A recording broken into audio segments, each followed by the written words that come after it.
Өмір өзен, өмір көш керуен. Содан да болар бұл жалғанға кімдер келіп, кімдер кетпей жатыр. Тойымсыз ажал біреуді кеш, енді біреуді тым ерте алып, жаныңды жаралайтыны бар. Күні кеше ғана біздерге өзінің бар мейір шапағатын төгіп, аял алақанда жылытқан асыл анамыз, Зүбайда Аян қызы да бұл күнде арамызда жоқ. Осыдан бір жыл бұрын аяулы анамыздың бұл фәнидегі ғұмырбаяны таусылып, мәңгілік мекеніне асығыс жүріп кете барды. Анамыздың бұл қазасы қабырғамызды қайыстырып, жан дүниемізді ойсыратып жіберді.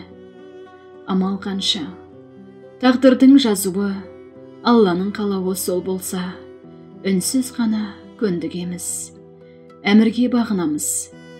Десе де анамыздың нұр шашқан бейнесі, ақ көңіл жүрегі, дархан пейілі сағындырмай қоймайды. Сағыныш сазы жырға қосылып, жүрек мұңын мұңдайды.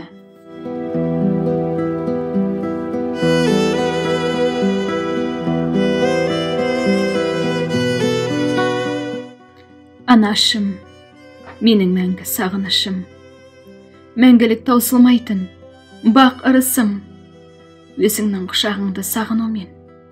Сездің бе? Басылды ғой тағы мысым. Өзіңсіз мысым менің басылуда, көңілім күрең мұңға бас ұруда. Аттандың бізді тастап басқа әлемге, не себеп болды екен асығуға? Қозыдай уызына жарымаған, өзімді сезінемін, ғарып адам. Бір өзім мына әлемде қалғандаймын, қалайша бұл сезімнен арылалам. Бұл өмір сағыныштың тізбек екен, өзіңсіз маған жазда көздеп өтен. Жанымда бірге жүрген елесіңді, сірә мен мәңгі бақи іздеп өтем. Өзіңмен бірге жүрген шақтарымды, маужырап құшағыңда жатқанымды, тербеліп тәтті ұйқыға батқанымды, уайымсыз күліп атқан ақ таңымды ұмытпай өтем сірә елестетіп, қуанған сәттерімде шақтамыңды. Әлпештеген, өсірген, баққан мені, шұғыладай таңымен атқан менің, қарыздармын, мәңгілік дұғарынаймын. Анашым, айналайын ақтаңгерім, жібектей жұмсақ болсын жатқан жерің. Herkes есімін етемін мақтан, жаныма үміттің шырағын жаққан, мен үшін тағдырдың дәм тұзын татқан. Бұл менің анам, бұл менің анам, кейде ұйқысыз мен ойлап жатқан, көңілсіз шағымда көңілімді тапқан. Мейірімі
Ардақты анамыз Сыбайда Аян қызы 1955 жылы 23 наурызда Қарасай ауданы Өжет ауылында дүниеге келді. Орта білімді Алматы қаласындағы нөмірі 12-ші мектепте алды. Жастайынан сұлулыққа, әсемдікке құмар болып өсті. Өте еңбекқор, жаны таза, қолы ашық, мейірімді жан болатын. Бауырларына да асқан жанашыр, қамқор болды. Өзінен кейін артынан ерген сіңлісі Шолпан үшінде үлгі өнеге болып, күйеу баласы Қанатпен де сыйласып өтті. Өмірлік жолдасынан тым ерте айрылса да, жалғыз қызы Ақтананы ешкімнен кем қылмай, аялап, мәпелеп өсірді. Қызғалдағын қызғыштай қорып, Қанаттыға қақтырмай, тұмсықтыға шоқтырмай, бар жақсыны бойына сіңірді. Ал дастарханы қашанда жаюлы, қазаны асулы, дәмді асқа толы қонақжай жан болатын. Бір әттеген айы, жақсы адамдар бұл өмірде көп тұрақтамайтыны секілді, Зүбайда анамызда біздерді тәрк етіп, мәңгілік мекеніне жүріп кете барды. Ендігі қолымыздан бар келері, оның рухына арнап, Құран бағыштап, жатқан жері жайлы, топырағы торқа, жаны жәннетте болуын тілеп, бір Алладан дұға жасау ғана. Анашым, сіз біздің мәңгі жүрегіміздесіз.